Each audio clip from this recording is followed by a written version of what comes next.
for them. Yeah, I think you just gotta exit off the presenter view or whatever. We may have to come up here and do it. So, are we gonna use yours? Oh, I see, I can do that. I can get out of here. Yeah. So I'll just exit out of this one and go on. I could help you with that. Hey, you stay right there. Just down there. Right, yeah, let him adjust the volume here, fine.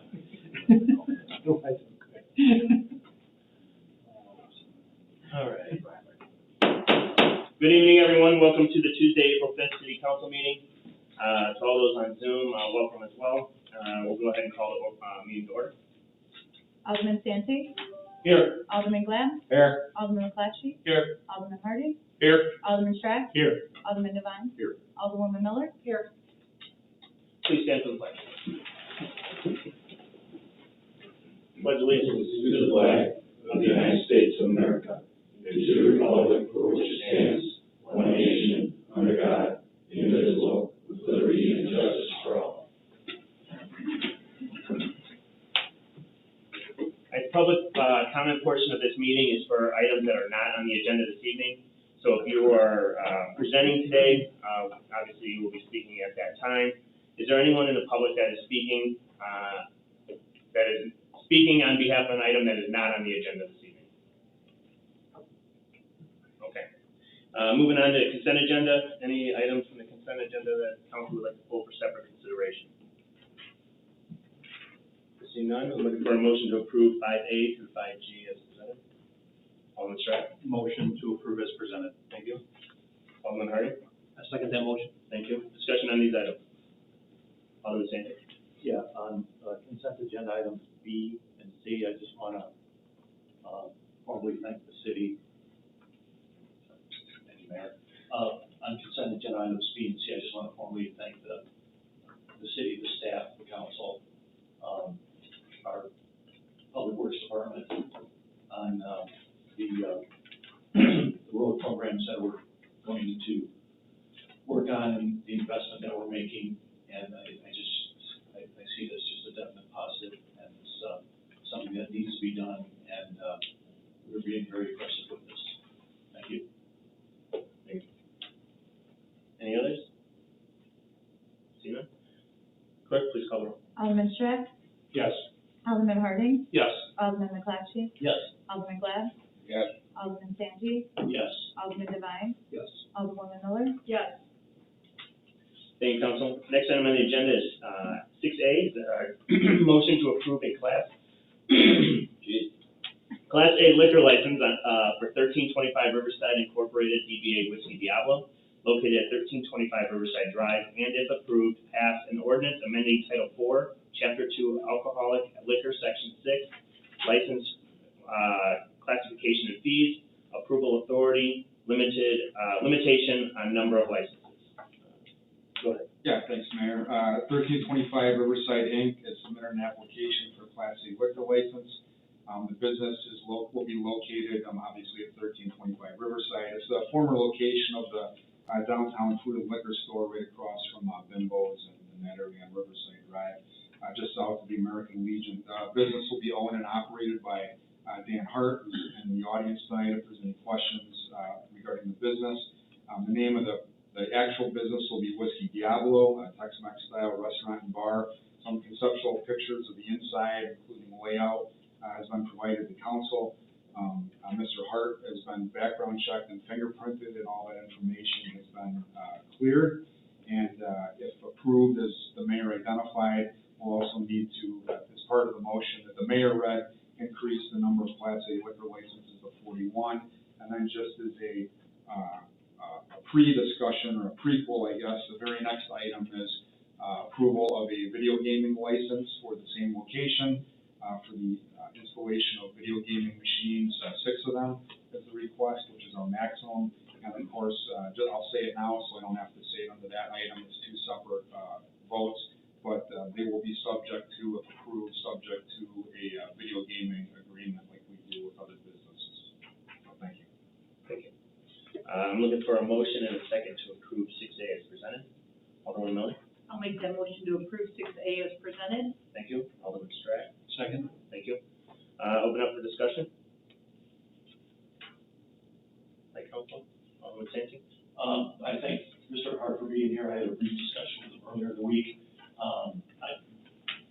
further question, but, no, I thank you, and I appreciate you coming back to the city. It's a second investment here in our city. You're running a restaurant and bar establishment. Real quick, do you have, I looked at the drawings and everything, what's your concept?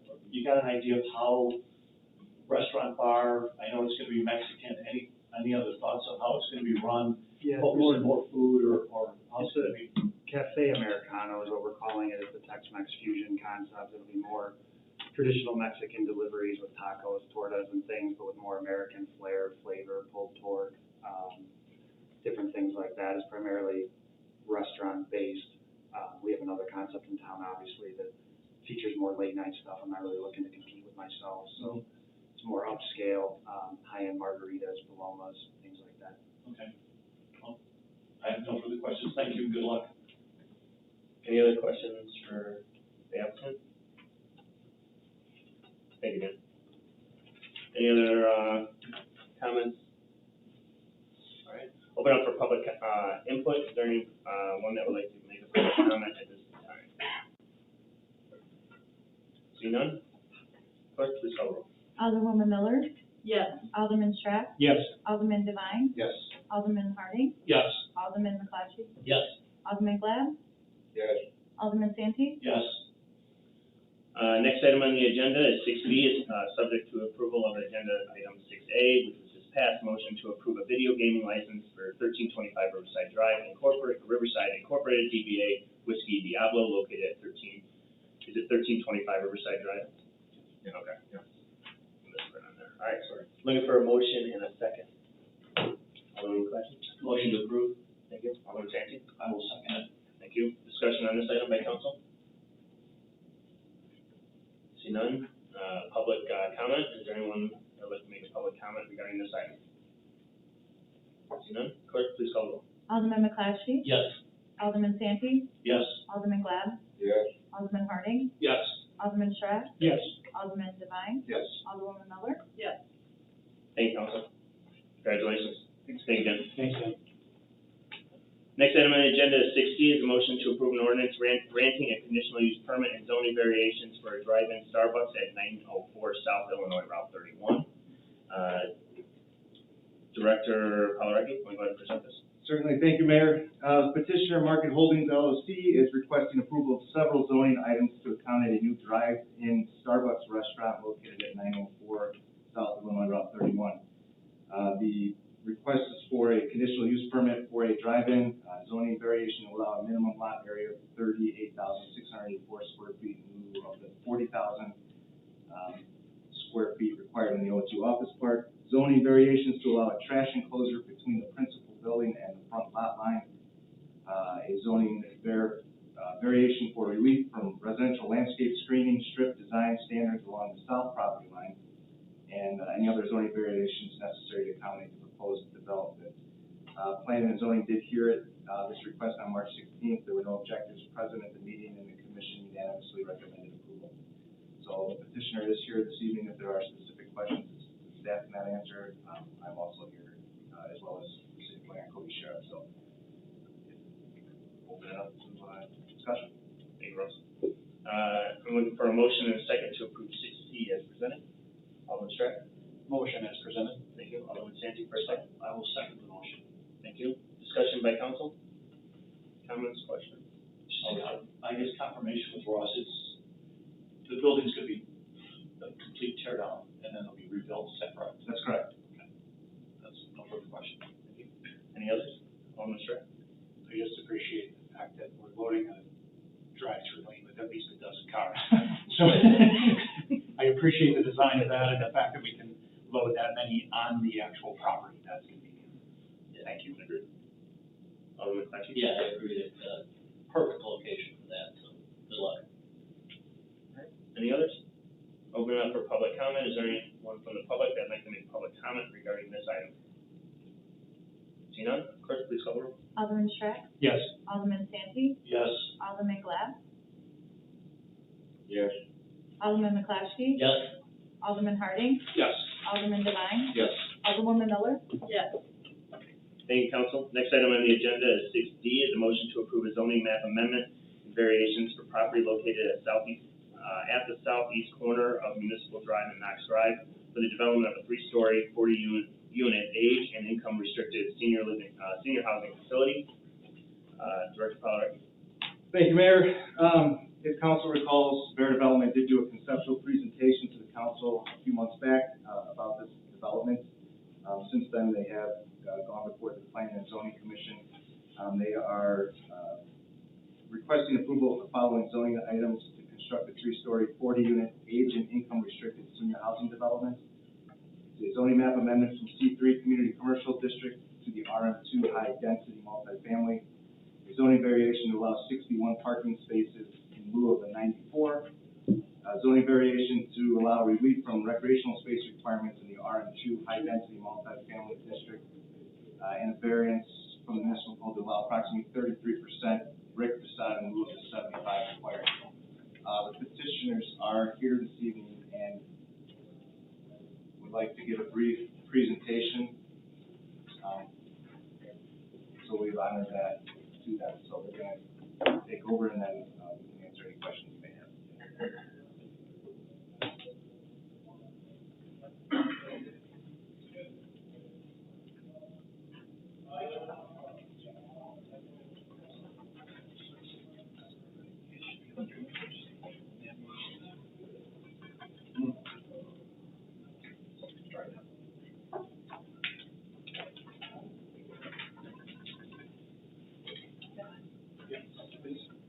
Can you hear me?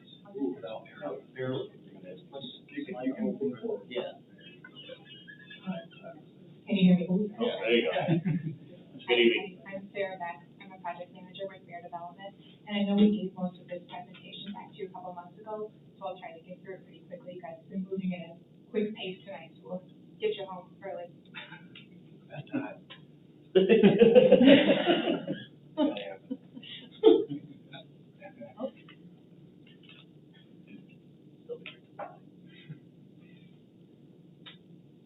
All right, we're coming before you tonight with a proposal for McHenry Senior Commons. It's a 40-unit senior development proposed for the northeast corner of Knox Drive and Bow Valley Road, just to the south of here.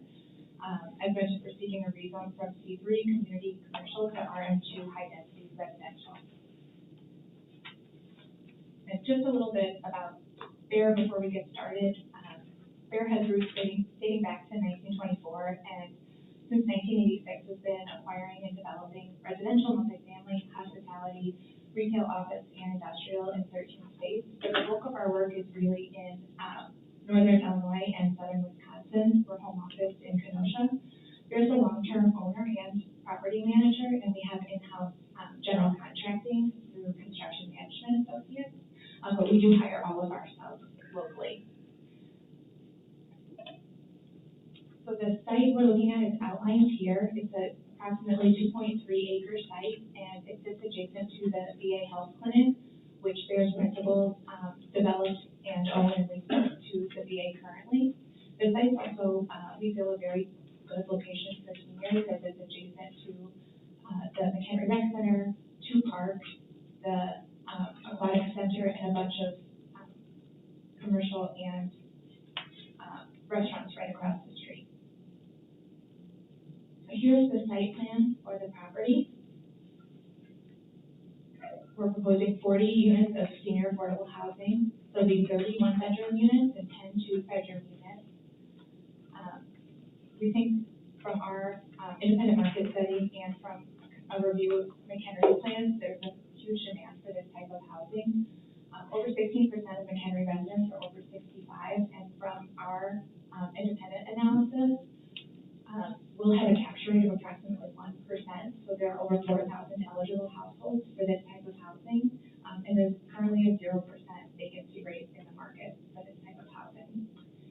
At the property, we are proposing 61 parking spots, and the amenities on site will include a fitness center, community room with a kitchen for resident use, sunroom, common laundry, and on-site management. And before, I think an important thing that came up last time was a question of parking, and one of the variances that we're seeking is on the number of parking spots. So we have 2 other developments that are very similar to to this. One's located in Geneseo, another one is located in Sugar Grove. So we took a look at our rent roll for that, and occupants in each one of those it's a 40-unit development, and there are 44 residents. So even with the 2-bedroom units that we have there, we have 10 2-bedrooms, 31 bedrooms. The ratio is like 1.1 people per household. So when even with 61 parking spots, that allows for 1-to-1 parking for each resident that's in the development. So we'd have every resident has a car, and then still roughly 15 guest spots. So that occupancy is really similar to what we see across our other developments with seniors that, single seniors, most of them still have a car. If it's a married couple, or they're two living together, they usually have one car, but still with the number of occupants, the 60 spots has been more than adequate in Geneseo, Chelsea, and other senior developments that we have. So just want to highlight that key point because it was a question last time on is 60 spots really sufficient? And we went over the zoning request, and discussed the parking. With the space requirement, the residential, outdoor space requirement is a space, we have 50 by 50 foot minimum. We do have an outdoor patio for residents and it's 40 by 30 square feet. There'll be seating, we could do a fire pit, planters, so there will be outdoor space in addition to all of the indoor amenity spaces available, including a sunroom. We'll also have a multi-use path along the western border of the property. And right now, the site plan shows stormwater detention on the south side of the site. We're going to be starting engineering to see if that's actually necessary, given the stormwater detention next door, so there might be more available space for recreational use there. And then the final variance that we're requesting, there's a requirement that exterior materials to be 75% brick facade.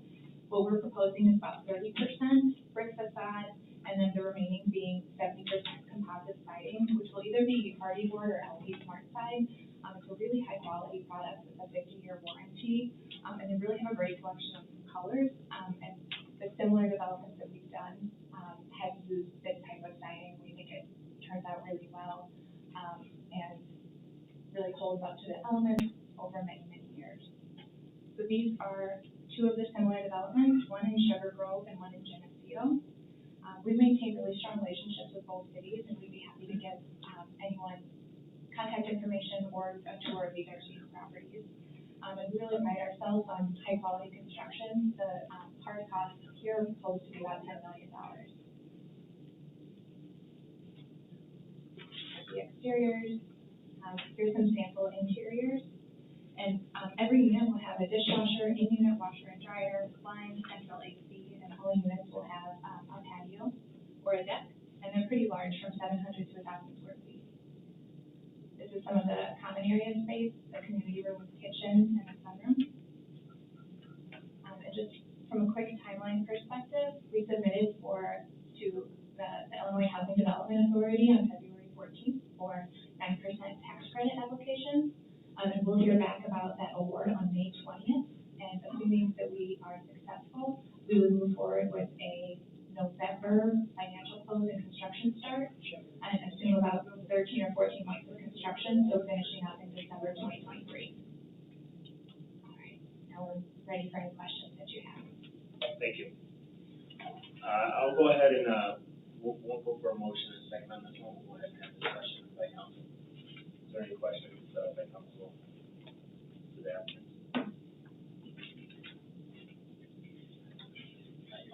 Go ahead. Two questions. What's the price going to be on these?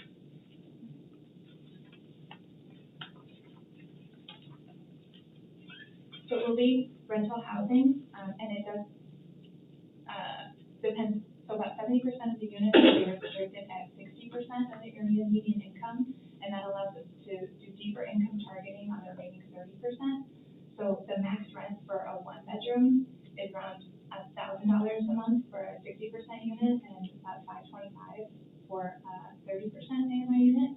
For 2 bedrooms, the max is around $1,250, and for a 30% is $630. You mentioned that you're reducing the brick on the outside. Is there a reason for that besides cost? This is a product we've developed other places as well, and it's something that we think has a lot of aesthetic value. And I mean, in addition to cost savings, this is going to be a very energy efficient building. All of the materials that we use kind of go above and beyond. We're getting certified through the Enterprise Green Build certification, so this will be a near net zero building. So we take all of those things into account when we're picking our exterior materials, our insulation, our appliances. Really everything that we're doing here is just to meet the green standards. And Sarah mentioned, if people aren't familiar with IDA timeline, the credits that would be used to build this are competitive credits that are allocated by the Illinois Housing Development Authority. Part of their scoring criteria is how energy efficient the building is. So we have a finite budget to work with, and because of the way that IDA is pushing things, is pushing more to investing in green and a near net zero building. So funds that may otherwise be available for doing an all brick building are invested in making it more energy efficient. And it's to score as high as we can on their scoring scale to give the project the best chance of success for getting a competitive credit. Thank you. Any other questions, comments by council? I'll move on. No questions or comments. Number one, I know that you could probably take a lot of places and talk about the parking and how it's not needed and everything else for senior housing. And probably in this day and age for senior housing, yes, we've improved so much of senior housing already throughout the city. And let's face it, the baby boomers, over time, it's going to change. And the demand for senior living is going to be a lot less down in the future. I wouldn't have a problem if we bank some areas for additional parking that could be paid later. But what's going to happen with all these developments is we're going to keep reducing the parking, and then the need for parking is going to come later. It's going to be too late. Everything's going to be built. On the other note, as far as reducing the amount of brick on masonry on the building, this is a very highlighted area right here next to City Hall. You got everybody that comes to the city to talk to somebody at City Hall. They're going to be passing by this building, and are we going to shortchange ourselves as far as having a lot less masonry on this building? Is that the wave of McHenry? That building does not fit in the design of everything that's been built up along Gold Valley over here in City Hall. My opinion, and that's all I got right now. Thank you. Alderman Santi, go ahead. Just want to ask you about, if you compare this to Sugar Grove in regards to the masonry percentages, where are they? Is it the same and Similar. Yep, similar. And when was that built? 3 years ago, about 2018. Okay, and you're probably, there might have been some minor changes between then and now in regards to what the state is requiring you energy efficient materials, or has there been? There has been, but that was built under a slightly different program. Those were with non-competitive, and they're still low commodity tax credits, but non-competitive, so it didn't have the same scoring items on that one with Enterprise Green Communities. Okay, so then how was the scoring done on that? What's the difference? It's not competitive, so there's not a scoring threshold with those. It's a different type of tax credit that was used. Okay. All right. That's all I have. Thank you. Any other questions, comments by council? Open up public comment. Is there anyone from the public that'd like to make a public comment regarding this item? So I'm looking for a motion to approve 6D. Is it Alderman Strack? Motion to approve as presented. Alderman Miller, for second. Second. Thank you. Last opportunity for discussion. Clerk, please call the roll. Alderman Strack. Yes. Alderwoman Miller. Yes. Alderman Devine. Yes. Alderman Harding. Yes. Alderman McClatchy. Yes. Alderman Glad. No. Alderman Santi. Yes. Thank you, council. Appreciate it, thank you. Thanks, everybody.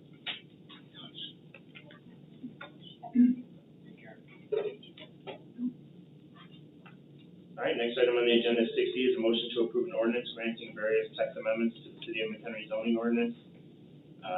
Cody, you want to go ahead and present this item? Sure, thank you, Mayor. So, as you may recall, about a month ago, we approached City Council with a request to adopt the Plainview Development Ordinance as part of the kind of a retirement of the Integrated Design District.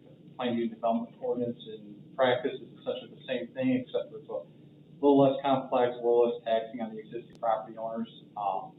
So as you may recall, we talked about a full retirement of IDD as part of that process. As we started getting into it, we had discussions with the adoption of the future comprehensive plan a little bit over a year from now. We're planning on also doing a comprehensive rewrite of the zoning ordinance at that time. We decided instead of making a property owner potentially go through with the rezoning of those IDD properties again for a second time in a 5-year period, instead just kind of keep it in place. We didn't see really any harm in that. And having the PUD and the IDD at the same time, why, poke the bear when we're going to have to go through that process 5 years from now anyway. So as part of that, those text amendments include the adoption of, or amendment to the public hearing noticing requirements to switch from the certified mail to the first class mail. We included the certified mail in there just as a precaution, but we allow the option for a first class mailing of adjacent property owners instead. Be happy to answer any questions about, any differences between the existing ordinance and the proposed. Council, any questions, comments? I'll move on. Notifications and everything else, that we reduce the possibilities, actually increase the possibilities of being missed by some of our residents, just in order to make it easier and more simple for the developers, and that's a concern of mine. I think to some extent we're looking at, we're here to protect the property owners that are here now, not the developers that just want to come into the city. Any other questions, comments? All right. Looking for a motion and a second to approve 6E as presented. Alderman Miller? I'll make the motion to approve 6E as presented, and thank you for your hard work, Cody. Second. Alderman Santi? I will second the motion. Thank you. Discussion by council? Anyone from the public that would like to make a public comment regarding this item? See none? Clerk, please call the roll. Alderwoman Miller, Yes. Alderman Santi, Yes. Alderman Glad, No, Alderman McClatchy. Yes. Alderman Harding, Yes. Alderman Stratt, Yes. Alderman Devine. Yes. Thank you, council. Next item on the agenda is a presentation and motion to adopt the Fox River Corridor Plan. Cody, go ahead and present this item as well. Maybe. I can deal with my computer. Right here. Okay, now we're coming back on. Wasn't quick enough. Only I get average on that. Frozen up. It's good now. It was, We have the director of IT here. It's, Right here. turn it off, and turn it back on. Well, I get mine. Got it. Oh. They have it on a flash drive? You have it on a flash drive? Yeah. Let's give it here. Oh, now it works, okay.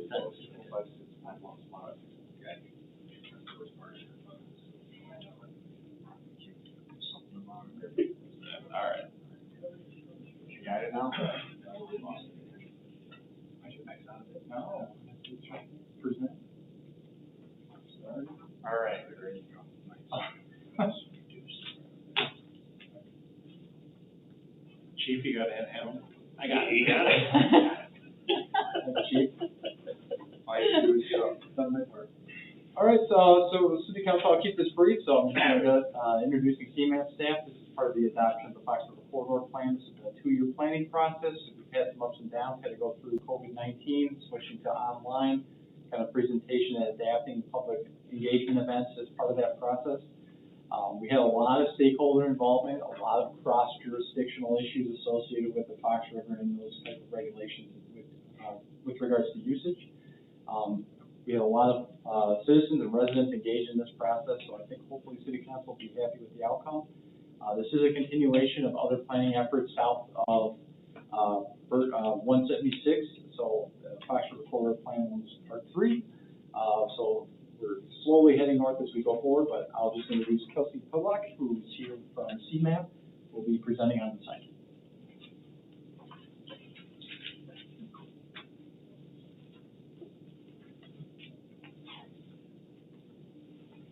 Thank you, Cody, for the introduction. Wait here. How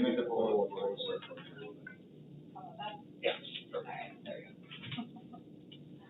All right, well, thank you for the opportunity to present and for considering the adoption of the Fox Pick up a Corridor little bit Plan. louder, because I know a lot of people that are online can always complain that they can't hear people, so, you know, Is this a little keep better? that in mind, please. There we go, okay. All right, so thank you for the opportunity to present and for considering the adoption of the Fox River Corridor Plan.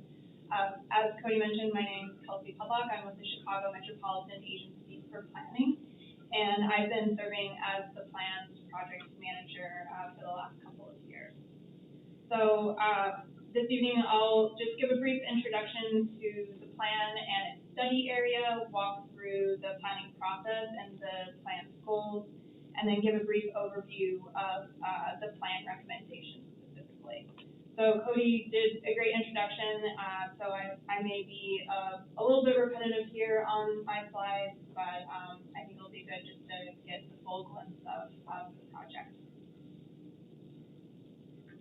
Okay, so I'll just kick things off with saying that the city and the county did a really good job at just recognizing that the quality of life and the economic prosperity of riverfront communities like McHenry is really connected to the health of the Fox River, and therefore saw the value in developing a multi-jurisdictional river corridor plan. So after 2 years of planning and collaborating with a wide range of stakeholders, this plan really presents a shared vision for the future of the Fox River and its surrounding communities from Johnsburg down to Persons Bridge. So it builds on existing plans and initiatives, and it identifies actions and potential partners that can help achieve the corridor's goals. So as Cody mentioned, this project can be seen as a continuation of broader multi-jurisdictional planning efforts that have taken place in recent years. Algonquin and Carpentersville were the first communities to develop river corridor plans through CMAP local technical assistance. And inspired by that project, McHenry County applied for assistance through the same program to extend this type of planning through McHenry and Lake County. And so this plan is really presenting our, building on the success of that second plan and continuing the planning even further upstream to Johnsburg.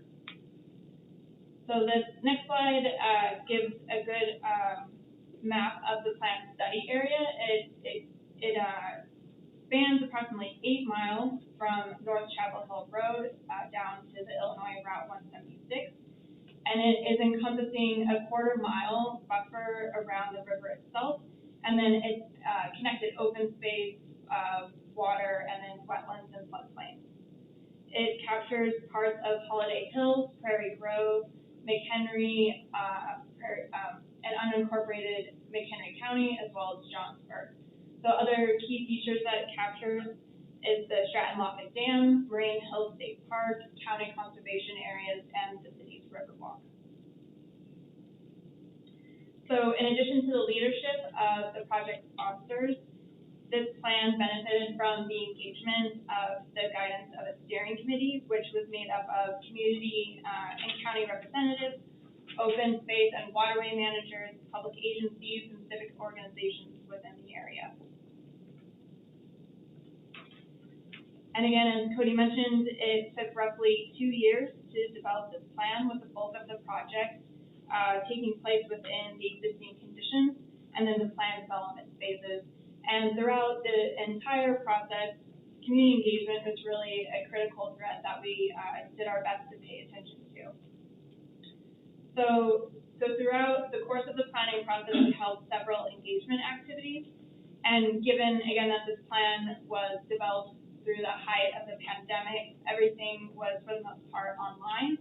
And so we relied heavily on the steering committee. We had a project webpage, newsletters, social media to get the word out about public meetings, and then also provide opportunities for stakeholders to give input on the plan through things like online surveys. So I also want to highlight that in this planning process, we developed this interim report called the Existing Conditions Report, and this was developed in the first phase of the project, and it really is summarizing the early engagement efforts as well as key issues and opportunities that exist within the corridor. So this report, alongside the plan itself, can be helpful as stakeholders look to implement many of the recommendations included within. It's also worth noting that the findings from this report, alongside the public input that we received specifically from the visioning workshop, contributed to the development of the plan's overarching goals. So here we, the goals that we derived from stakeholder input, it's calling for a future that minimizes flood risk and helps communities withstand the impacts of climate change, supports a clean and healthy river system filled with aquatic life and diverse habitat, as well as protects and ensures that the river and nearby open space can be accessed and enjoyed by everyone. We also heard that they want a future, the people that live and recreate and work within the corridor, advances transportation connections both locally and regionally, sustains thriving local economies, and where collaboration and coordination are prioritized, recognizing that they will be really critical in implementing many of these goals. So at the onset of the planning document itself, there's a framework plan which provides an overview of existing assets, future land use goals, transportation connections, as well as site-specific recommendations that are outlined in greater detail throughout the document. And I'll say, in addition to that framework plan, the bulk of the plan itself is broken into 5 topical chapters.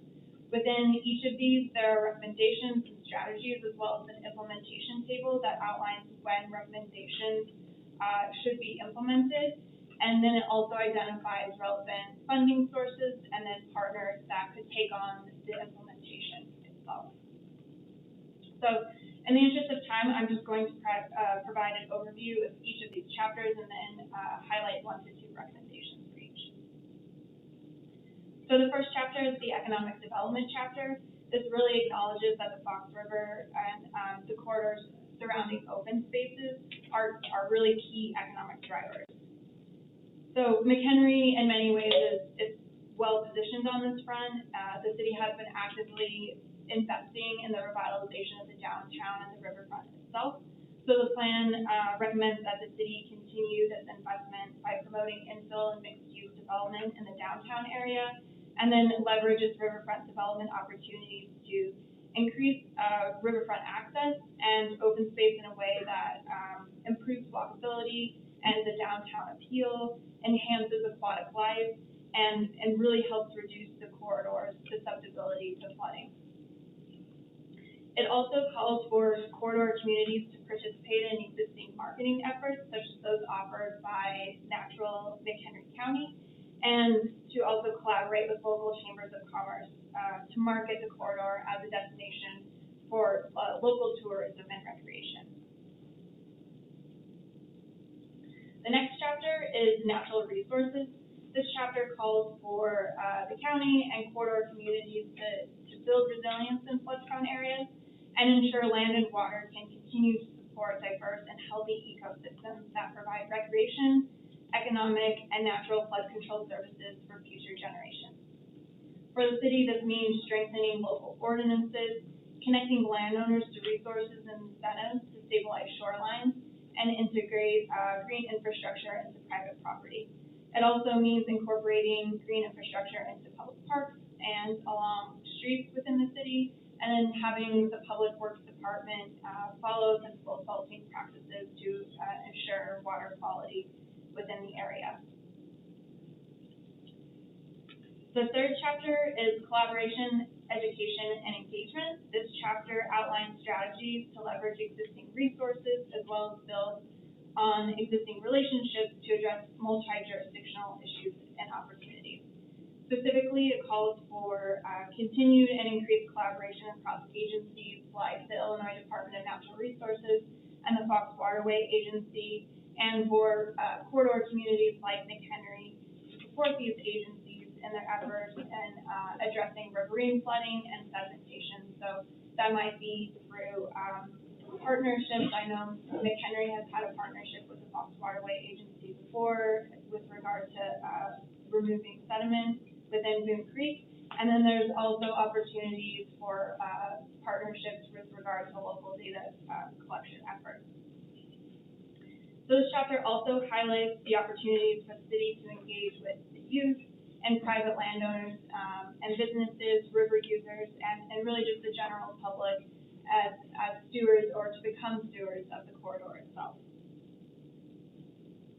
So the next chapter is recreation. This chapter is really focused on land and water-based recreation within the corridor. So recommendations aim to support and maintain activities like power boating, fishing that are pretty popular along this stretch of the river, as well as offering ways to expand to other types of activities like paddling and picnicking, and doing so while promoting safety and equitable access to and from these types of amenities. So for the city, this means adding amenities like more seating and even as small as like garbage cans to parks that encourage a wide range of recreational activities, whether it be along city parks or down along the city's river walk and the waterfront. It also means finishing the river walk and ensuring that any new development provides public riverfront access. And then it could mean also adding ADA accessible launches, equipment to public docks within the city of McHenry, and then making sure that any rental companies and within the area are providing sufficient instructions when it comes to boat rentals or kayak rentals. And then the last chapter is transportation and connectivity. This one includes recommendations that are aimed at creating safe, diverse, and equitable transportation networks that are really strengthening local and regional connections to and from popular destinations within the corridor. And it also has recommendations that are aimed at investing in road infrastructure, including bicycle and pedestrian amenities. So for the city, this means creating complete streets and improving safety and promoting active transportation, working with the county and neighboring municipalities like Johnsburg to prioritize regional connections on city streets, and incorporating wayfinding signage and improving the travel and navigation experience and promoting public transportation ridership. So with that, I'll leave it up to any questions or comments that you may have. Thank you. Thank you, Council. Open up for comments and questions by the council. Alderman Miller. I just want to thank you for the comprehensive report. I read the whole thing, and it was excellently written and gave a ton of information about future planning. So thank you, and I think it's a great program. Thank you. Any other questions, comments? Alderman Glenn? You know, it's a great plan. Everything looks so beautiful and great. But what do we have incorporated in here? Who's going to finance the maintenance down the road of a lot of these enhanced features all down the river? Has there been any thought to that as far as what kind of, are we looking at an SSA down the river? I mean, let's face it, who's gonna make money is the businesses and everybody else along the river, you know, with all the rentals and bringing people in. But who's gonna ultimately pay for the upkeep of the river all the way down in the future? Well, that's a really good question. I think that it's going to really depend upon the city, and I know that there's a TIF district. I don't know what where that is particularly stands at the moment, but that could be a way for funding maintenance. I think, we identify an opportunity to partner with the local chambers of commerce. Perhaps there is a way to develop some type of funding stream for the maintenance, recognizing that these are amenities that the city provides, but many others are partaking in the activities that they provide. Right, you're talking the city, but I mean, needless to say, this whole plan is more than just the city of McHenry. Sure. So, I mean, really, there hasn't been much thought as far as how do we, or who's gonna pay for the maintenance of this down the road? And I think that's something that really needs to be looked at, because, you don't wanna wait until the first couple of bricks start troubling or whatever, and then wondering how we're gonna pay for this, and, you know, who's gonna pay for it.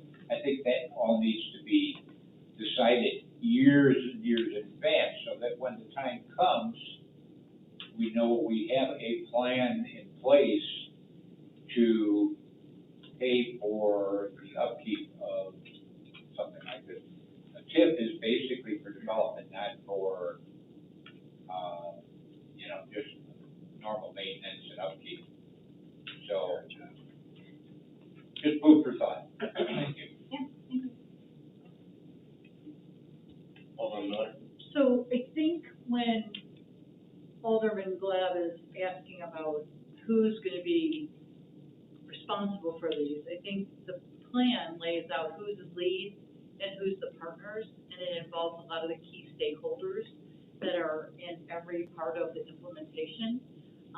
So I think the plan is sort of indicating that there's going to be a lot of intergovernmental agreements to look at this whole implementation and to get it moving forward.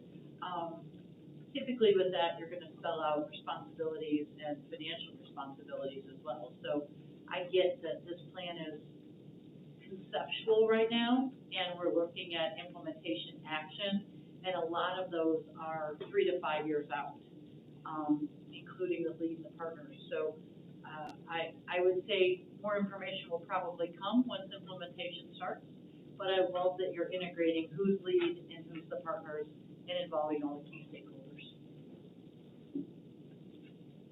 McClatchy, go ahead. Yes, I like the plan, I wish we would have done this 20 years ago, but, better late than never, and, I'm all for it, so you need a motion.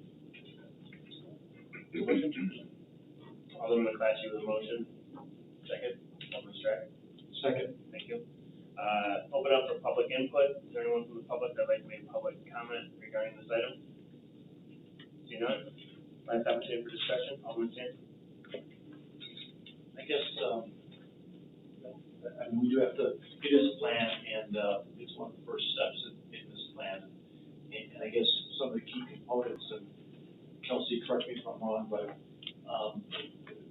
the stakeholders are these municipalities and the county in this portion that you're presenting to us tonight. I mean, those are the main stakeholders. Yeah, I would say that the primary stakeholders are McHenry County, City of McHenry, Johnsburg, yes, the municipalities that I had laid out, but also unincorporated areas. There are a handful of recommendations that are geared towards private residents. Okay. And it's about having municipalities feed information and make sure that residents are aware of what is available, and just really making sure that everyone's sort of taking on some level of responsibility and doing their part and making. make Have you- Florida a better place. Just to follow up, has this been presented to the other municipalities, or where are you at that stage? Sure, so, McHenry County's board adopted the plan, in February 15th. Okay. And, I've been in conversations with Johnsburg about presenting this to them as well. It was my priority to first, present to the main project partners, but, yeah, we'll be. County's been presented, then we're number two, in regards to the presentation. Number two, yeah. Not placing us in a category here, I'm just trying to state a fact. Okay, that's great. Yeah. I just wanted to make sure of that. Thank you. I'm done. Alderman Glab? And Kelsey, the main thing I'm stressing more than anything else down the road, as far as for the maintenance of the river and everything else, I don't want to burden the average taxpayer to have to pay for this. And if it's a tip, the average taxpayer pays for it. I think more than anything else, it's something like, an area that's set up, Fox Waterway Agency, that taxes are according to the properties along the river that pay for their funding, I believe, in both cases, correct? And I think that's what we need to look at is who benefits the most from, financially from the river and the buildup of the river. And those are the people that should be paid for the maintenance down the road. Thank you. All right, any other questions, comments by council? Clerk, please call the roll. Alderman McLeod. Yes. Alderman Stratt. Yes. Alderman Santi. Yes. Alderman Glab. Yes. Alderman Harding. Yes. Alderman Devine. Yes. Alderwoman Miller. Yes. Thank you, council. Next item on the agenda is a discussion item, conceptual project. Thank you, Kelsey, appreciate it. Thank you. McHenry Corporate Center, a multifamily development on Pine Parkway. Director Pollard.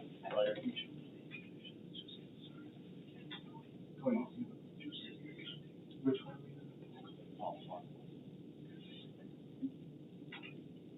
Thank you, Mayor. Staff was contacted by a developer, interested in constructing a multifamily residential unit on Pine Parkway, in, Industrial Park. Lot one of the McHenry Corporate Center. They requested to present a conceptual, plan to the city council tonight. The city council finds the development desirable. The petitioner will work with staff, on submitting a full application. This is the first, step. We suggested that they present to you as a conceptual stage, given the location of the proposed development. So Mr. Paul Swanson is here. He will go ahead and, give you some brief presentation on his development. Thank you. Floor is yours, sir. Good evening. I am Paul Swanson, and my attorney, Tom Burney. I'm an architect developer in Mount Prospect, Illinois. I'm going to be 82 in June. When I was in my late 20s, I developed Chapel Hill Estate up on Chapel Hill Road in Johnsburg. So, coming back, I've had this property for a year and a half and wondered what to do with it, and I sort of took Cody by surprise when I told him I thought the property was suitable to do a small apartment project on it. The reason is, if you read your packets I gave, I guess you got all this. This is in a corporate center, the Henry Corporate Center. It's on the edge of it, next to the hotel and restaurant. And I look at it as an amenity to the business park. I attended a seminar last week in Hoffman Estates. They're redeveloping the AT&T Center there. Now, it has 1.6 million square feet of office that Somerset, who did a similar thing in New Jersey, is doing, but it also is going to have about 400 apartments and 200 and some condominiums. They're redeveloping in Schaumburg the Motorola site with apartments and business. Today, people, like I said in my developer concept, want to live where they work. And there aren't many apartment projects in this area. This is only 24 units. I'm doing with Tom a similar project, 93 apartments in Crystal Lake, in the Crystal Lake Business Park, which on the edge of it is similar to this, and it's been approved, and we hope for final in another few weeks. So all over Chicago, also in Hoffman Estates, the Sears project building near Carpentersville, that's going to be all redeveloped in a similar fashion. So this is what I'm asking for you to consider is, I'm sorry if I had a cancer operation 4 years ago and I have a little issue here. So what I'm asking you to consider is to think a little outside the box and to consider, because it's on the edge and there's other amenities, hotel and restaurant to be part of that. The building itself would be under the, I think it's RM2 high density, which because there's no residential around it, you know, RM1 might be where you have other residential. And it's a small piece of property. You see the site plan up there. And the building itself there's a rendering of it, which would be brick on the first floor and hardy board, both horizontal and smooth hardy board for the facade. There's 2 cars per unit parking, and that's pretty much it. If I could just, I've been doing this since '77, and I feel like when I walked into the office with my then partner Jerry Shade, Paul Swanson was there doing this stuff. He's had an exceptional career in offices. He's an architect. I think you'd see that he's very flexible in terms of architecture. We're talking about an area that is clearly mixed in use. It has commercial uses. It has sort of light industrial uses. It has the ale house. It's got a bank. So it doesn't have a complete identity for an industrial park. And the precedent, and I know that you act independently of what Crystal Lake does, but it has introduced into its business park a substantial number of apartment buildings, and you know the experience has demonstrated that everything's gotten along well. There haven't been conflicts. So we appreciate the fact that you afford us this opportunity to come before you before we start the application process. We hope you'll give us a thumbs up, but we also appreciate your honest opinion about it. It's a small piece. It's unlikely to be developed with an industrial use.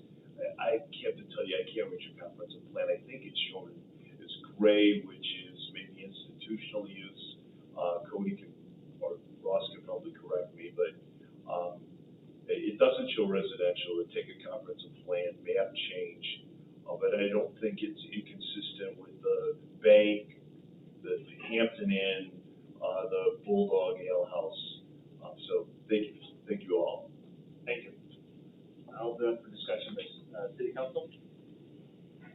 Alderman Santi, go ahead. I'm sorry, your name, John? Oh, I'm Paul. You are? Yeah, I'm Paul. I'm He's Paul. Tom. Yeah. How long ago was this land purchased? Year and a half. Year and a half? Pardon?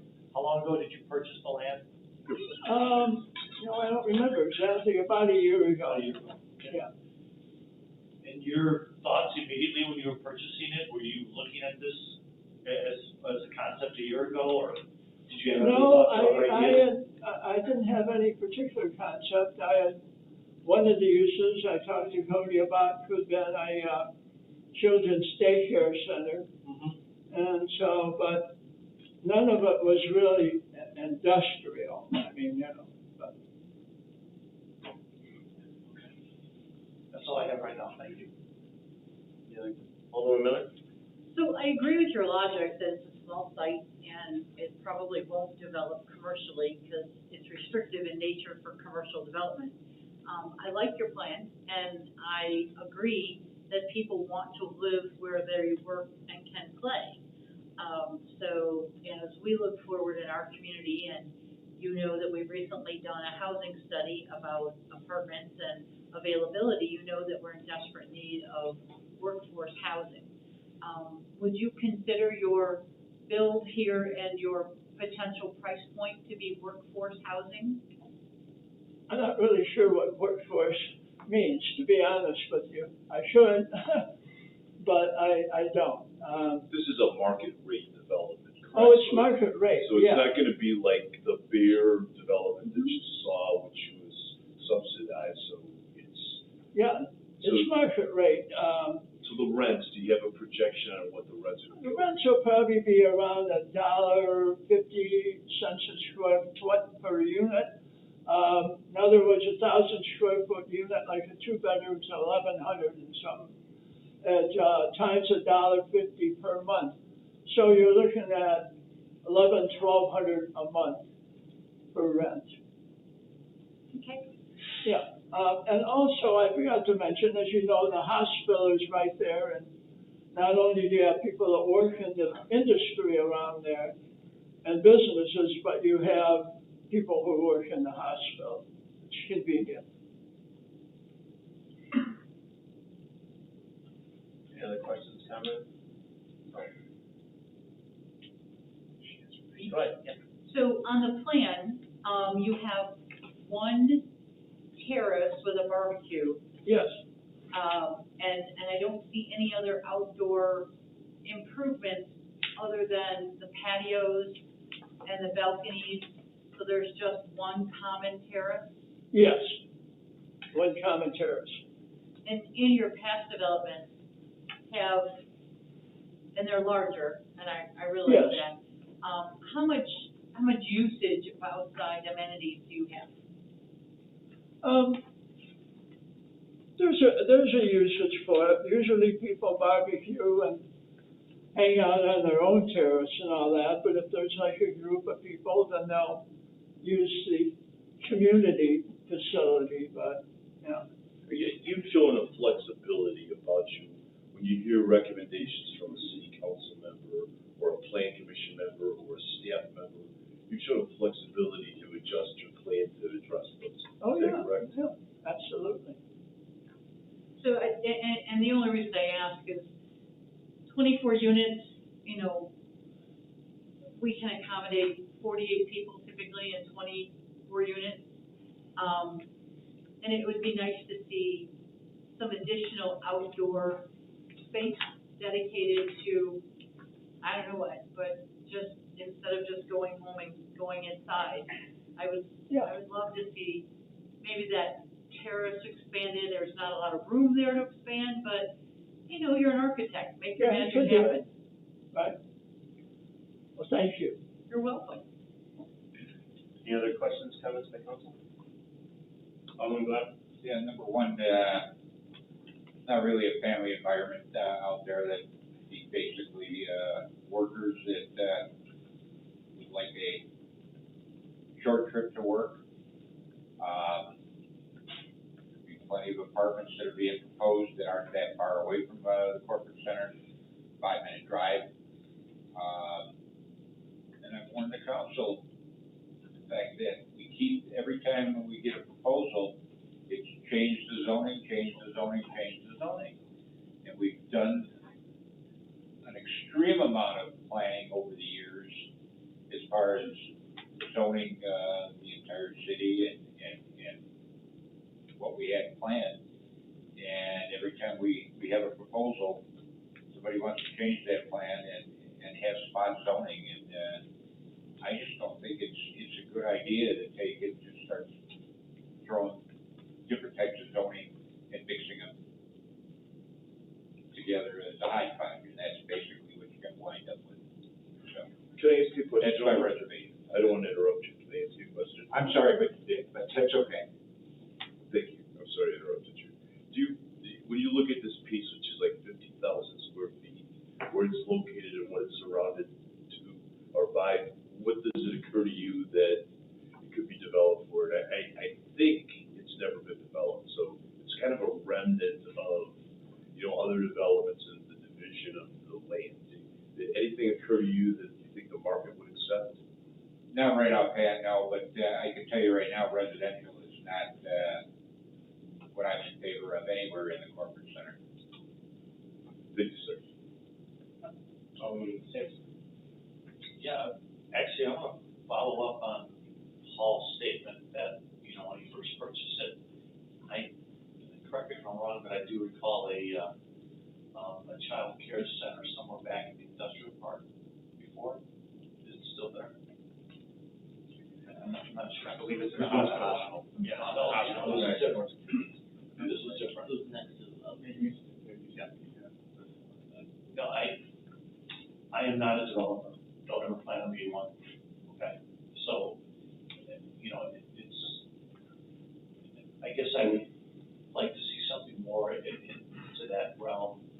I don't know if there's more need for some size of office environment over there, or smaller medical, to see that as a potential for this property, other than an apartment complex.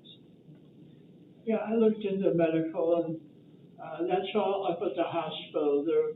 I didn't come up with anything that was medically, medical use for it.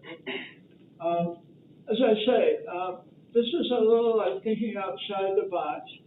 The trend now is to take and make it an amenity, and I agree it requires a zoning change, but you've already got a restaurant and a hotel there that are not industrial or office use. And this is just part of that, that's all. It's like we were talking about, people want to live here where they work today. And you're right, you made a good point. This would not be a family situation. It is for young working people. And many families from then go to a town home or a single family home. It's not a family situation here. It's for working people. So we understand, I should say this, we understand that anything that you say here cannot be used against you. This is no commitment on your part. We are just trying to elicit your views.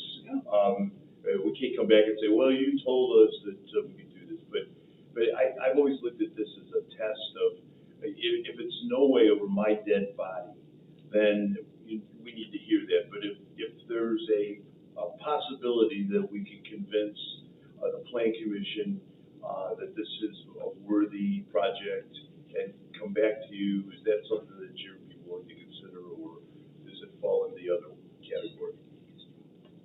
Well, I think at this point, with the conceptual plan that you're proposing tonight, I think first off, let's do a straw poll on what the council members think on this first. And then let's say they don't want you to move forward with it or don't support it, then I would like to meet with you personally and see what we can do with the site, future use of that site. Thank you. Okay. So let's do a straw poll with the council members, yes or no. So those in favor of this conceptual plan, please raise your hand as a yes. 3. As no. So there's 4 no's, 3 yeses. So, I'm sorry, but I like that you brought up the idea of going back with Paul and Tom, because I think there could be some good our staff does a great job. I know Cody and Ross and Doug do a great job, but I'd like to get in a meeting with both of you, to see how we can get this site developed, and try to find even a use for it, or someone to lease it, or whatever the case may be. But I'd like to work with you. You own the site, you've owned it only for a little over a year, so I know we have a little bit of time, but let's try to get this site usable. And I think, to be honest with this layout, obviously I'm letting council, make the decision, because ultimately they vote, I do not. But I don't think this is the best use for this site. I think there is some great opportunities for this site, and I'd like to sit down with you and talk to you about those. Okay? I think that's what we're looking for, Mayor, and we appreciate the opportunity to sit down with you. So Great. I set it up with the manager and.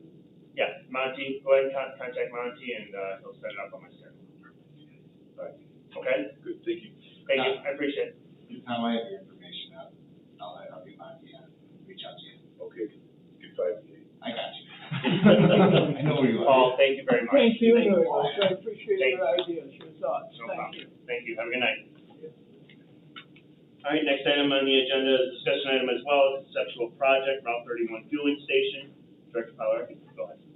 Thank you, Mayor. Another conceptual, presentation for the council. This time it's a fueling / truck stop / car wash on a vacant parcel between McHenry Savings Bank and the current McDonald's on, Route 31 in town. The potential developer, Cody, is here with his partner to, give you a presentation on this site for a fueling station. Gentlemen? Hello, everyone. Thanks for letting me come here today to kind of pitch the idea for the Route 31 in Park Place. My name is Cody. I have Brian here next to me. I'll let him do his own little brief introduction after I go over the quick overview of the project that I'm going to do here. And he's the civil engineer for this project, and he developed the site plan for us. So to kind of start out, I do own another gas station in Jackson, Illinois. It's further south. I've had that for about 3 years now. It's going pretty good. It's something I'm looking into, reinvesting in another sort of gas station, convenience store. So I actually also manage the Annie's in town. That's the one on Shamrock Lane. It's like a little gaming cafe. My cousin owns that one. So I go through the Route 31 and the Bull Valley quite often. So just from, being there, 3 or 4 times a week, driving down the road, in my opinion, I think there's another need for a more convenient fuel station, because the current station is the BP. In my opinion, it's very hard to get in and get out, especially so close to the stoplight right there. So the idea, in that combined, I think a good fuel station with an easy access entry and something larger, more convenient is just needed in that area. Just from personal experience driving down back and forth. So I want to propose almost 2 phases of the operation. Phase 1 is just to develop the actual fuel station and the canopy and the convenience store. Phase 2 is probably 2 years or so down the line. We're going to create a car wash on the park plaza right next to the McDonald's. But that's probably 2 years down the line. I want to focus on the station for now. So right now it sits on approximately 3.5 acres, and we're proposing a 6,500 square foot retail convenience store. We'll be serving breakfast items, snacks, beverages, beer, and other convenient goods. Also proposing a almost like a over-the-counter service restaurant inside. So if you go to any malls, it's like one of those restaurants inside, just quick service in and out. There'll be some tables here and there to sit inside the place. Also proposing video gaming. So we do not require a Class A full license. We'll go straight to the IHB in the state. If we can qualify for what they want, we can do it. If not, then we can't do it. But still, I want to come here, get the blessings from you guys to do it first Besides that, if you kind of look at the, site plan, we'll have, the gasoline fuel island with 8 pumps, so that's about 16 fueling spots. And then we'll have a diesel lane with, 4 dispensers. Those will be mainly for, pulling trailers, landscape trucks, and box trucks. I think one of the concerns with the staff is that we might get hit with a bunch of commercial fleets. And the goal for this is not, it's not these commercial fleets. I think most of them are gonna be going to, standard pilots and whatnot. If we wanted to focus on that, probably you add showers and all that stuff inside, larger space for trucks, parking. That's not something we're going for. We're mainly going for, those longer trailer trucks, those longer pulling trailers. It's more safe to go into those separate lanes than to try to congest into the regular median lanes. But I'll turn it over to Brian. He's got a lot more experience with that. I'm sure he can answer questions on that too, so. Thank you. My name is Brian Hertz. I'm from MG2A. I'm a licensed professional engineer in Illinois. Been working on fuel centers, the tunnel-style car washes. A large portion of the work we've been doing in the past, probably 5 to 10 years, has been these types of developments.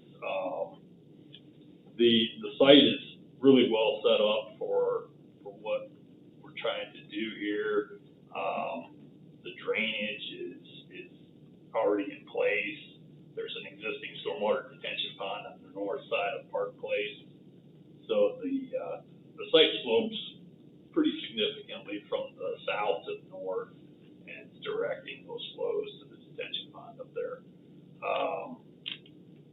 The traffic circulation on this site is it's set up also because you can see there's a curb cut at the south end of the site, the right in, right out access with the median already started in place there.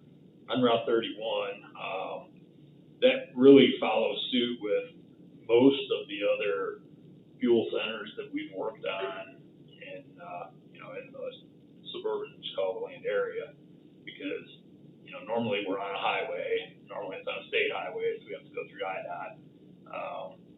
Normally you're going to get a right in, right out. It's uncommon to get anything really more than a right in, right out to serve these sites. We have spacing requirements from the intersection and all of that. So, we're confident that the right in, right out will serve our site well. Primarily, you're going to be capturing northbound traffic with that, obviously, since they can't make a left turn in. But with this site, they can turn left at Park Place up near McDonald's and come into the site through the back, and then we would have a full access we're proposing on the Bank Drive on the east side of the property. And that really, serves the site with the traffic circulation very well. The future car wash that we show, it would have, a significant amount of queuing or stacking spaces for cars. You can see 3 lanes there, and we've got about 6 or 7 car lanes shown in each of the 3 lanes. So what that is, there are 3 pay stations, kind of like an ATM style kiosk at each of those lanes, and then it converts into 1 lane coming into the tunnel style car wash. The long building is about 150 feet normally. Car wash is on a conveyor type of system, so it's not one that you would drive through. It's pull your car in, and then there's an attendant that will direct you where to go, and then you put your car in neutral, and the conveyor pulls you through the wash. That's really it in a nutshell. The truck fueling in the rear, I can kind of expand on that a little bit. There's 3 truck fueling positions there, and the way the truck fueling works,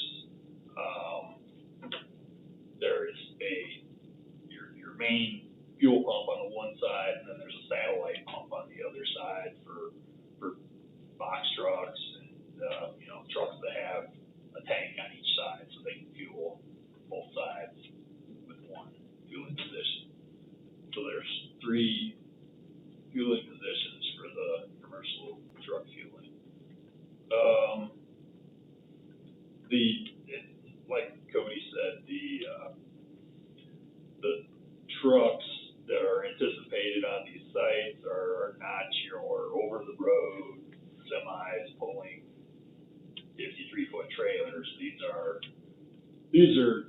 landscape trucks and diesel pickups that are pulling trailers. You know, it's just to separate the two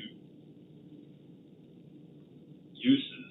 I mean, you know, it's to separate the trucks that have trailers from the front where there's automobile fueling islands, and you know, it's more difficult to maneuver through those, especially when the pumps are busy. So that's really the idea with separating the commercial truck fueling from the automobiles in the front. Thanks, Brian. I think, today, I'm here to see, what all your thoughts are. This concept that you guys are good, like, if you like this concept, something you guys don't like, before we go through the zoning, application and whatnot. So, that's what the main purpose of here is, just like the other projects, so. Nothing concrete, but this is what we're going for. Okay, appreciate it. I'm gonna open up for, questions, comments by council regarding this project. Alderman McClatchy, go ahead. Yes, I guess Director Strange, maybe you can answer this, but we're gonna, well, we're not gonna, but, 31's gonna be expanded. Is that part of it right through there? Actually, I'll answer that. Oh, I'm sorry. I've already, relayed some information to Cody. Gotcha. The proposal right now for the Route 31 expansion doesn't eliminate that access that's currently there on 31 right now. So they would have to obviously go through the state, to get the approvals. That's their plan right now. What they're showing us is that is eliminated. But again, that's not to say that they couldn't get the approval from the state to have it put back in. The plan looks fine with the location. Going down that hill, I don't know if you ever go to McDonald's, and going down that hill, you know, it narrows off, and I can't see people going in, and then I can't see all this traffic pulling out, because right now, McDonald's has a ton of traffic pulling out of there, so I just don't like the location, sorry.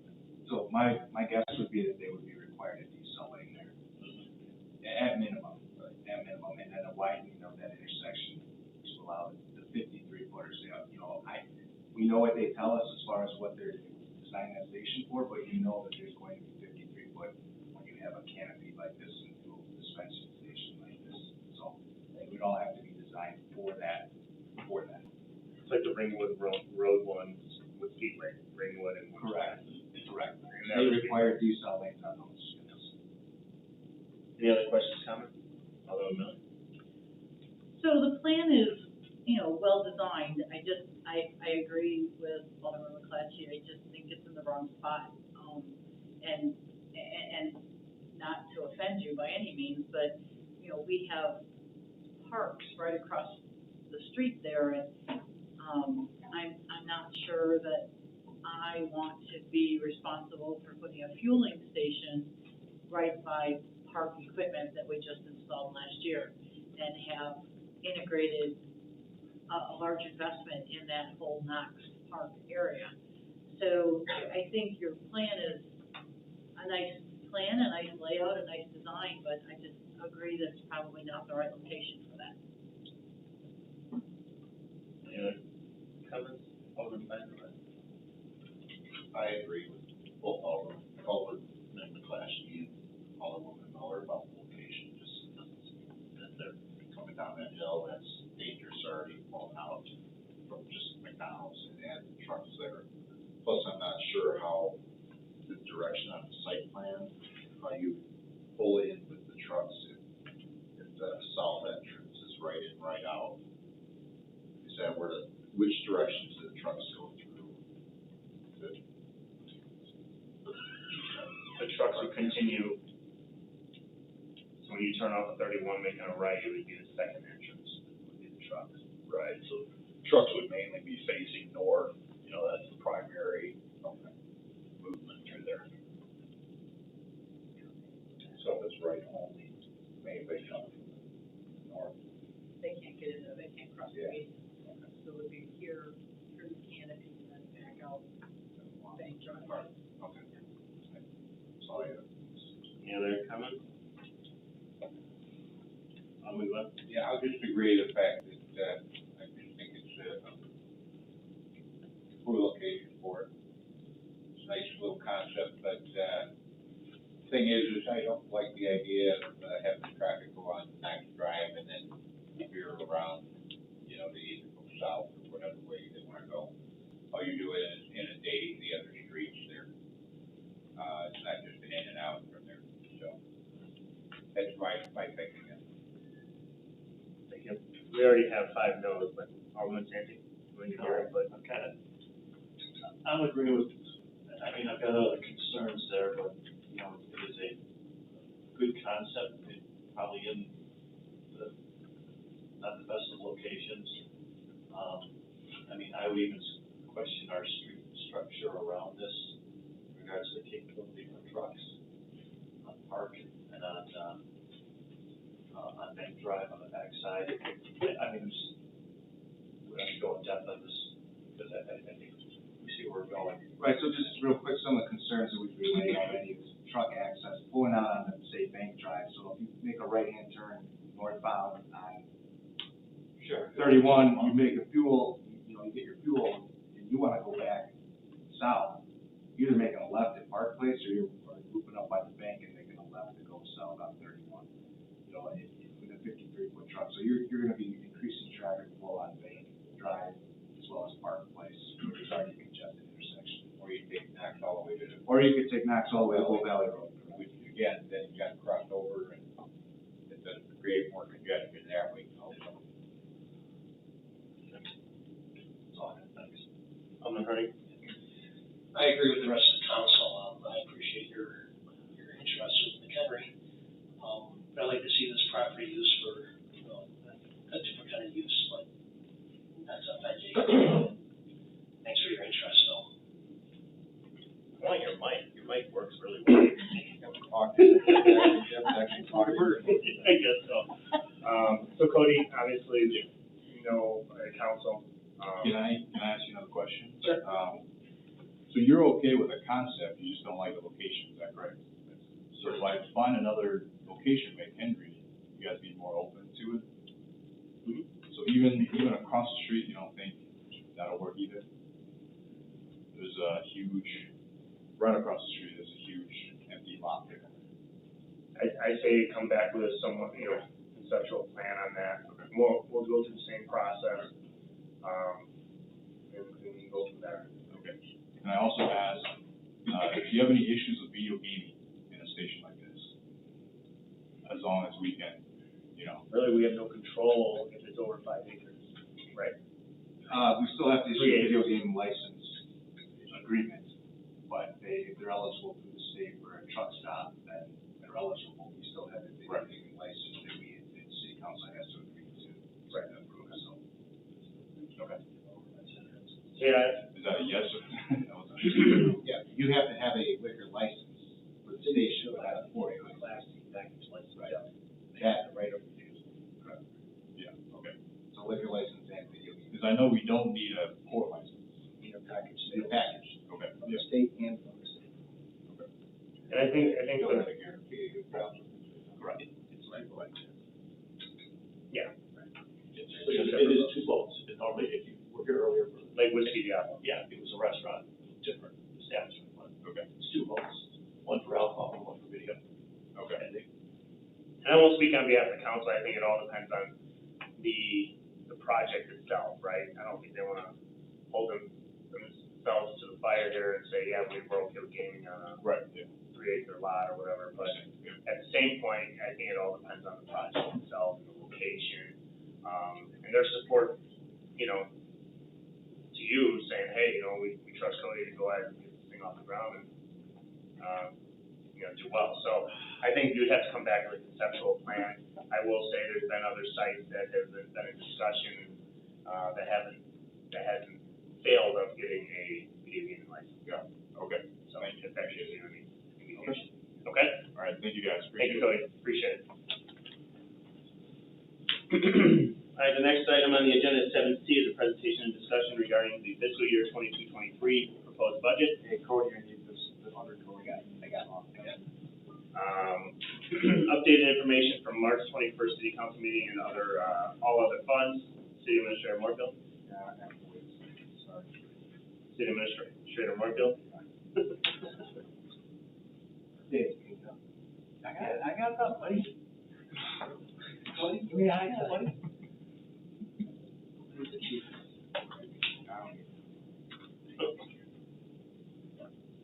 What's that code on the bottom one? 8981. You guys got so many codes and secret passwords. You have no idea. IT does a great job. Thank you, Kelsey. All right, thank you, Mayor. Thank you, Mayor. This will be way briefer than my last presentation. And the budget, really, it's just my way to get more budget talk in front of the city council. That's all my presentation. But the purpose of this meeting is to, 4 bullet points, to identify revisions that were made based on the discussion on March 21st, to review the highlights of the remaining funds I mentioned on the 21st, to really focused in on the operating funds and the general fund, water, sewer, recreation fund. And then you see within that line item the call for transfers. So basically, in that transfer line item to a lot of these, it's a transfer from the general fund into a lot of these funds. Not all of them, but that's a very broad statement. But in a lot of cases, they're transfers from the general fund out. So we'll identify the highlights specifically regarding any type of capital expenditures. And then any questions the council may have on any of the specific remaining funds, and then consensus and move it forward.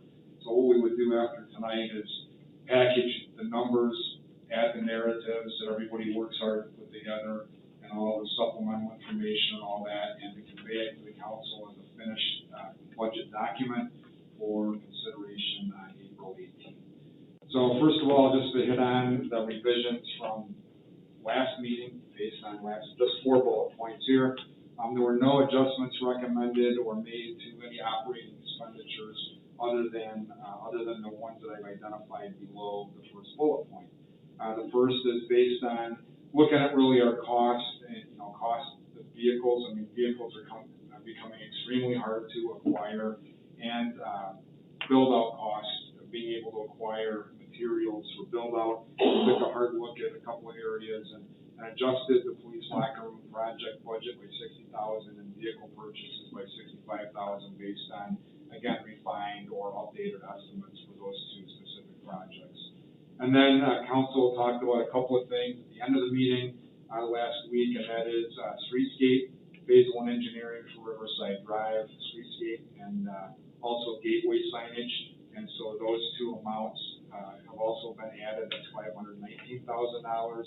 And then these 2 changes, if you go back and look at the general administration operating fund, and that's where they'll show up when I convey it to the end of 18th. These changes will all show up under my budget, which is the general administration budget, Fund 001, as a capital outlay item. So that's where you'll find them when you get the new document for consideration on the 18th. So again, just to go back and review, again, all these projects here will be listed in the general administration budget, locker room expansion, vehicle purchases, equipment for vehicles. Some of these are rebudget, so for whatever reason, the COVID or whatever the reasons may be, maybe the project has ended up spanning more than 1 year to get them completed or implemented. What Carolyn does is we're able to rebudget those items or those amounts for following years. So again, we have Barreville Road, parking lot improvements, the various municipal lots around the city gateway signs, and again, phase 1 streetscape improvements that we added from last time. And then these are all the other funds that I identified. And I could, but I won't ask Carolyn to go through and identify which ones are transfers out of the general fund and how each of them work. There's basically, she does that in the narrative. So if you look at the narrative for tonight's meeting, we talk about, or Carolyn does a good job talking about which each of the funds means. Like what does what is the tourism fund, what's the revenue source for it, it's the hotel motel tax, and what is that money used for, and the pageant fund. So there's specifics on what each of those are for, and that's provided in the narrative. And we also provide it in the finished budget document. We go through every fund line item, revenues and expenditures, so any member of the general public can pick that up and read it and see what a specific line item is for. Anyway, the numbers after each of these refer to the fund numbers that we've assigned to them. So again, these are all kind of the remaining funds, and just to go through the ones that have major expenditures in them and specifically aren't transfers or aren't necessarily transfers from the general fund. The big ones obviously are motor fuel tax and the local motor fuel tax fund. So we talked about our more than $4 million that we'll be using on local streets through MFT or local MFT, and you see the dollar amounts here. The only additional dollar amount that's not included in this list, because those two numbers only add up to about $3.6 million. The number that's not included in this list is the $540,000 that's in Troy's streets budget. It's an operating fund budget. It's $540,000. It will also be dedicated towards local street programs. Again, this is just the motor fuel tax fund and the local motor fuel tax fund for projects. Developer donations, capital projects. You see, we have quite a few there. Obviously, a big one's the spray pad, which we'll be moving forward with in the upcoming fiscal year. And you can see the rest of them there. I'm not going to go through every one of them. We always rebudget or budget money for Peterson Farm. In this case, the barn out there is a rebudget from the existing year, just again based on where it took us to get a contractor out there, and obviously it's not going to be done before the end of April. And then various playground equipments, improvements to Vets Park, Miller Point construction. There's again various projects in there that come out of the developer and parks, specifically parks developer donations fund. So when we say Parks Developers Fund, it's really the Developer Donations Fund. It's just a different term that we use for it. Tax increment financing, capital projects, quite a number of them. A lot of these council has seen in recent weeks or months in terms of concepts and approved moving forward on these. This is just a cumulative list that applies to the FY 22-23 budget. Again, these are all identified in your narrative that you got also. Capital improvement, capital equipment fund projects. Again, just a list here. This was in the narrative, a descriptor, or at least an identification of them. And again, a lot of these projects council's talked about over the last couple of months in terms of moving forward. Some of them obviously are maintenance projects or replacement projects, like, or actually all of them are. But for example, the pool heater at Knox Park Pool, I know that's been on the outs for a couple of years, but that's just an example of one of the projects on here. Water and sewer capital projects. We talked about some of these as well as the last slide as part of Troy's presentation that he did back, I believe, in November, in October, November, when we talked about the need for increase in base fees in the water sewer fund, and then came back to council and had the discussion on the general fund. And so again, a lot of these projects were identified by Troy as part of that, and we'll continue to refine the community investment plan, which Troy did the presentation on, and make sure that future projects like this are all included in that plan. So that's really it, unless council has, again, I said much briefer because the main thing was to go through a review of the changes from the last meeting, and then hit on highlights on kind of what happens with some of the other funds that are large dollar amounts. So between tonight, really, and April 13th, which is when the next council packet goes out, Carolyn and I work to finalize all the numbers. On the 13th, I will transmit to council the full budget document, and again, with all the narratives and the supplement section to it. The supplement section has things like definitions of different terms, and also has our fund balance reserve policy and our capital improvement policy, and just different policies that we have, and again, definitions those are the main things that are in there. And then April 18th, again, we'll have a public hearing for that. While not required, we've always had a public hearing for the budget, for an opportunity for the public to make any comments, and the council will be asked to adopt the budget for start on May 1st. So with that, I or Carolyn or any of the directors will take any questions that the council has. Thank you. Any questions by council? Councilman Webb? Is there, did I read that wrong, or was it just a typo as far as the fact that we're talking the new signage that we had discussed the previous meeting, $519,000 for engineering? No, so the two. Construction and everything. Yeah, so there's two projects in that. I'm sorry if I misspoke on that. So the $519,000 is really two projects. It's the phase one engineering for Riverside Drive streetscape. So that's part of it. And the signage for the gateway signs is an addition, a different amount. And those are broken out here. So on this slide, the gateway signs are $160 and the phase one streetscape engineering is $360. Okay. Yeah, so it's the two amounts together. Thank you for the question, so I can clarify. Questions, comments by council? Real quick, just don't need it tonight, but vehicles that we have in the budget, just the number of vehicles and what departments will be purchased for, and just so that's part of the information. I can send that to you. Yeah. Oh, okay. Thank you. The chief is also our fleet coordinator. Finance coordinator? No, this fleet night. Okay, thank you. Thank you. Any other questions? It draws in the back. Right. What the, Right. Any other questions, comments? Right. Thank you. Yeah. Thanks. Thank you, council. David, say or No, that was mine. I apologize. Thank you. All right. So at this time, we're gonna have to go into executive session.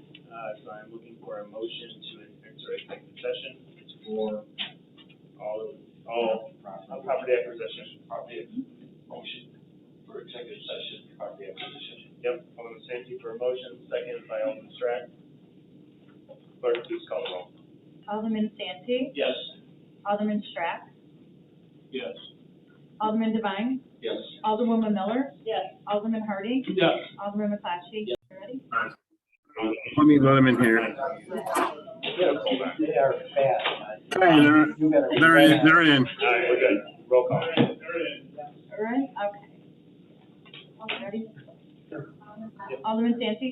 Here. Alderman Glad. Here. Alderman McClatchy. Here. Alderman Hardy. Here. Alderman Strack. Here. Alderman Devine. Alderwoman Miller. Here. All right, going out of that, what we're gonna do now? This will be a motion to authorize the mayor, city administrator, and the city attorney to sign a real estate contract with McHenry Savings Bank to purchase the property formerly known as the criminal home at. Doug. It's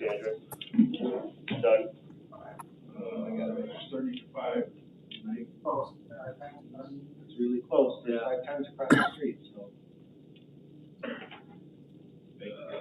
What now?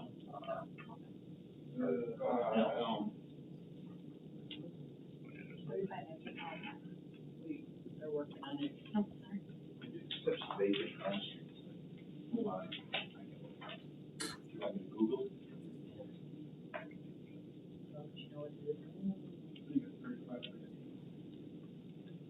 Carolyn says 35 minutes. Carolyn says 35 minutes. Yes, 35 minutes. Good job, Doug. Doug and addresses. At 3519 Elm Street for an amount not to exceed $364,000 and sign all necessary closing documents. Take title of the property from McHenry Savings Bank. West Elm Street. West Elm Street. Great job, Dave. So moved. Second. All in favor? Discussion? Clerk, please call the roll. Alderwoman Miller, Yes. Alderman Santi, Yes. Alderman Glad, Alderman Yes. Alderman McClatchy, Yes. Alderman Harding, Yes. Alderman Strack, Yes. Alderman Devine. Next item on the agenda, staff reports. Next item on the agenda, staff reports, are there any new staff reports?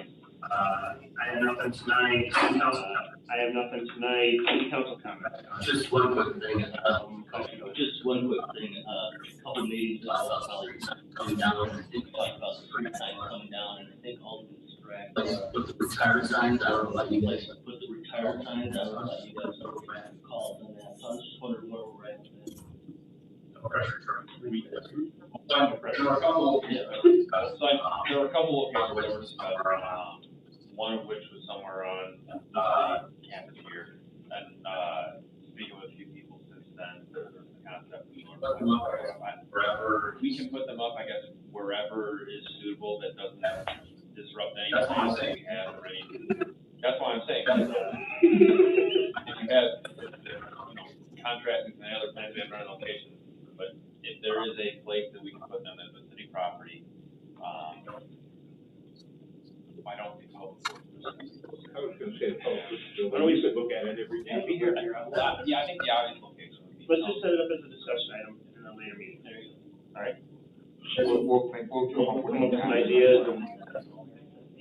We'll find